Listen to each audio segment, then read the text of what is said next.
That was a new look at Mecha Break, the multiplayer mech game. Okay, next we have something exciting for fans of Monument Valley, the beautiful twisted puzzle game that we all played about a decade ago when it was first released in 2014. Well, tonight we are revealing Monument Valley 3, coming later this year from Us 2 in London and Netflix Games. I played this. It is an absolutely beautiful, stunning game, and we've got your first look right now.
Monument Valley 3 drops exclusively on Netflix December 10th, 2024. Now, first released in 1991, Civilization is one of the gaming industry's biggest franchises.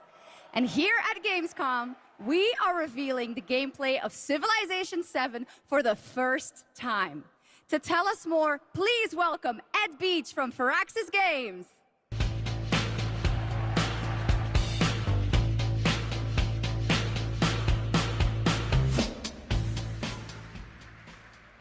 Thank you, Shocks.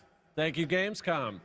It's hard to believe that it's been almost 8 years since Firaxis released our last Civilization game. So we're incredibly honored to be here tonight at Gamescom talking about Civilization 7. Civ 7. Civ 7.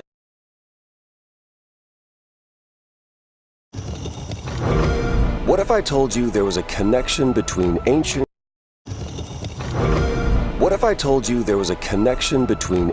cultures around the world? A great circle. Does it exist? Is it the key to some lost power? That's up to you to uncover. I'm Troy Baker, and I play Indy. It's humbling playing a character that so many people, myself included, look up to. As a kid, seeing Indiana Jones in the theater for the first time was a defining moment for me. And I never would have guessed that all these years later, I would be the one wearing the hat. But here I am. It's been a dream come true. A dream that I cannot wait for you to live for yourselves. The beauty of a first-person game like this is that we all get to feel what it's like to become Indy. You are the one who cracks the whip, who feels the weight of every punch and the thrill of finding every clue. Indy is such a unique character. A professor, an archaeologist, a brawler, an explorer, the quintessential all-around adventurer. And this game has everything you'd expect from an Indiana Jones adventure. Mysterious artifacts, cunning villains, ancient discoveries, hard-hitting action. It's a world of constant danger where you've got to think on your feet to stay alive. The Great Circle spans the entire globe, from snake-filled jungle temples to scorpion-riddled desert tombs. Stunning open areas to explore freely, full of secrets for you to discover. And you'll get more than just the classic whip and revolver.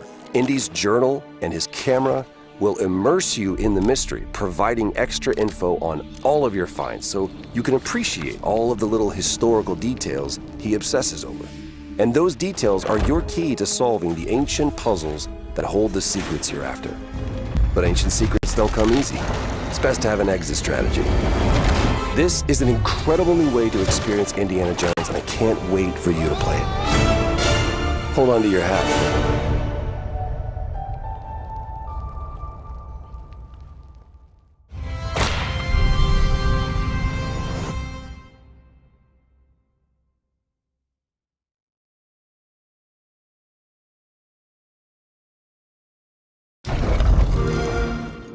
Play it day one with Game Pass.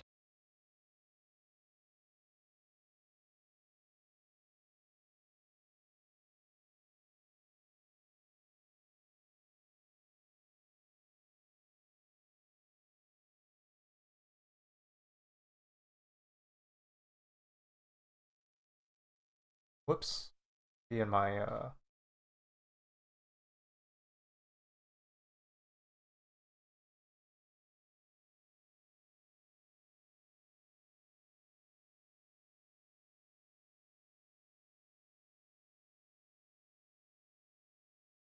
shopping today. The IGN store. The Cinef. Why did you switch from the Era system to the Age system? So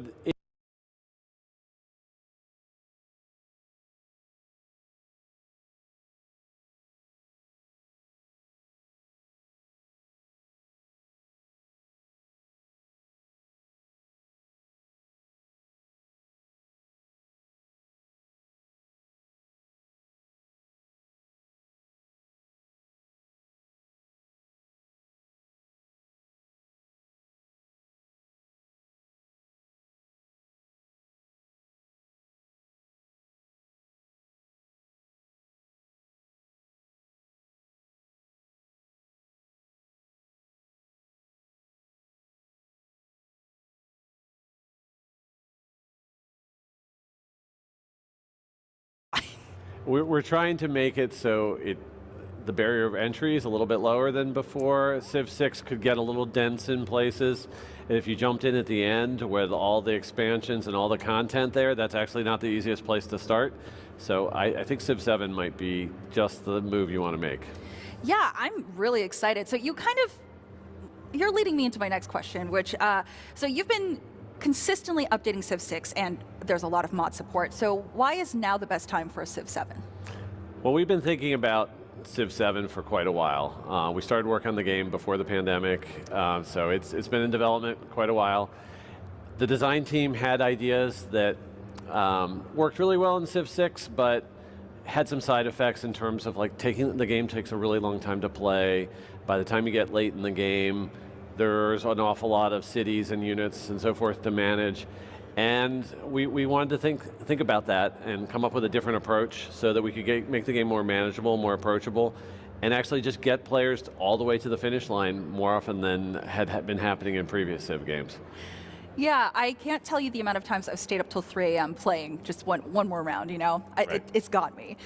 So Gathering Storm and its global warming mechanics were such a dynamic change for the core gameplay. Is that something that's going to be implemented in Civ 7? So we're not talking a lot yet about what comes after sort of the exploration age, after the Renaissance. The first age we're diving all the way into right now, and we have demos and so forth of that.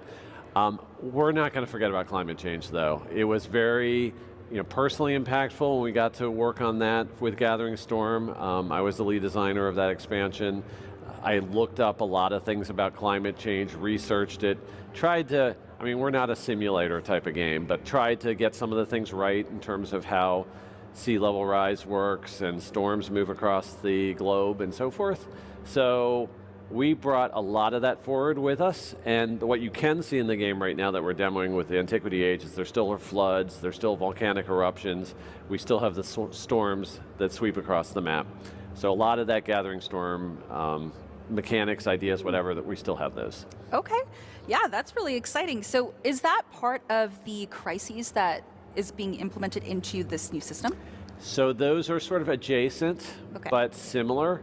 We have several different crises. The one that we're demoing right now is an invasion crisis. Sort of imagine you're the Roman Empire and you've gotten too big and everyone wants a little piece of your action, and so those barbarians are at your gate and knocking down the door. So that's the one that we're demoing in the build we have here right now, but we're working on other types of crises, things like unrest in your population or plagues, and some of those systems for crises use the same random event system that we use for the natural disasters. Oh, okay. I have been very lucky and I haven't had that, so I'm going to keep crossing my fingers. You'll hit one soon in Civ 6, I'm sure. Oh, great. Thank you for thank you for Sorry to break the news, but it's going to happen. I'll prepare myself. Yeah. So why did you switch from the Era system to the Age system? So it is part of the trying to get people to have a game that is more manageable. 4X games have the problem in general that you start with just your first unit, you get one city down, you think, wow, this game's great, it's very manageable. When I get tens and dozens of cities and so many units to manage, everything bogs down. And we wanted to break our game up into chapters, very much like maybe a long book series or TV series that you might be enjoying, breaks itself up into seasons or books. So we could have like big traumatic moments like these crises that you were talking about, but then also give players a chance to breathe a little bit and reset things and simplify things, and that allows you to pace the player through a long experience in a more satisfying way than just saying, oh no, it's just going to get bigger and bigger and bigger and you just got to keep up. So it's a nice new way to tackle that problem, and we're really excited about how it's playing out. Okay, as a new Civ player, I'm very happy to hear that. But for returning players, do you think it's still challenging enough that they'll find this new system interesting and? Well, the experience is still just as long overall. Okay. So we actually do sort of a deeper, more immersive dive into the history of each historical age than before. And some of the gameplay mechanics, we can make deeper changes to them so that they unfold differently, maybe in our antiquity age than in our exploration age. Like our trade system's different in all three ages. So I think there's plenty for people to get, dive deep in. We've recently demoed the game to a whole bunch of our community veterans. They're really excited about the possibilities and theory crafting and everything. So there's going to be plenty for everyone. What was the best piece of feedback you got back from the community? I think one thing we had to be really careful about is now that we've broken the game up into ages, we make you really think about who you are, which leader and civilizations are representing you in the game, and you get a chance to make a unique sort of historical pathway, like maybe you start as Rome, and where did Rome evolve? Maybe it evolved into another European civ, and that would get you to a Germany or a Britain or a France by the end of your game. And players liked that, like historical storytelling and immersion, and we did allow some wackier combinations, and some of our fans love that because they love the theory crafting. I want to mix this with that, and I'm going to be super overpowered in science. But we also had to think about what those players who wanted the more historical pathway through our game, and so we've got the game set up so that that's the default way that both the human and the AI proceed through the game, and then you sort of have to, it's up to the player to opt into that wackier play style. Okay, so you're speaking about being able to change the leaders with each age. Yeah. What is the wackiest combination that you've seen so far? Well, we're not talking about all the leaders and civs that we have now, but you can do things like you can have Augustus Caesar lead India, you can have Hatshepsut of Egypt lead Rome. So some of the things do strike you as a little bit wacky, but there are really good reasons and compelling reasons to try those things out, because that leader and the civ that don't normally go together might have bonuses in the same part of the game, and you just want to explore, wow, what if I get really powerful in culture or in my military strategies? And so those combinations are really compelling. Our quality assurance department, who's playing the game all the time, is like, oh, you got to try this one with that one because that's amazing. So it's great to hear that kind of stuff. Okay, great. I'm definitely more military forward. Oh, okay. So I think I will try one of those combinations. That sounds very compelling to me. Great. Yeah. Well, thank you so much for speaking with me about this. I'm very excited to start a lot of wars in Civ 7 that I can't finish. All right. Well, hopefully it just draws you in and you just stick with it because you want to see how it all ends and get all the way through. Yeah, I don't think I'm the only one that has been caught by that just one more turn. So thank you.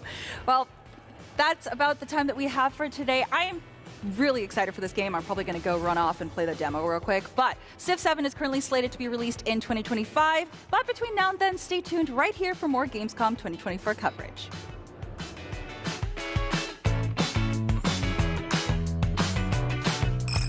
IGN has the most thorough, easy-to-use, and high-tech maps out there, period. And by high tech, we mean it. We've recently added features like personal notes that save to your IGN account, and anything you check off on a map is tracked in the guide as well. It's the perfect system to get to 100%. IGN maps load faster with more markers than ever and are built for your phone as your constant companion to the biggest games. So start checking off markers for the game you are playing for free at IGN Maps today. IGN Store has it all. From clothes and collectibles to vinyl records, accessories, model kits, and action figures from the biggest and best franchises like The Legend of Zelda, Star Wars, Fallout, Dungeons & Dragons, and more. Whatever your pop culture passion, you're guaranteed to find something you love. There are new and exciting products hitting the store every week, like the Wasteland-ready Fallout Vault 33 hoodie, which pairs perfectly with the working wearable Pip-Boy. Plus, high-quality IGN Store exclusives like the powerful and spicy Star Wars Darkside Hot Sauce by Truff. We've even got merchandise for you to rock while tuning in to the IGN shows and podcasts you love. Or cap off a long day by relaxing to the soundtracks of your favorite video games, like Cyberpunk and The Last of Us. And the best part? You don't even need to leave the house to go there. Just head to store.ign.com and start shopping today. The IGN Store.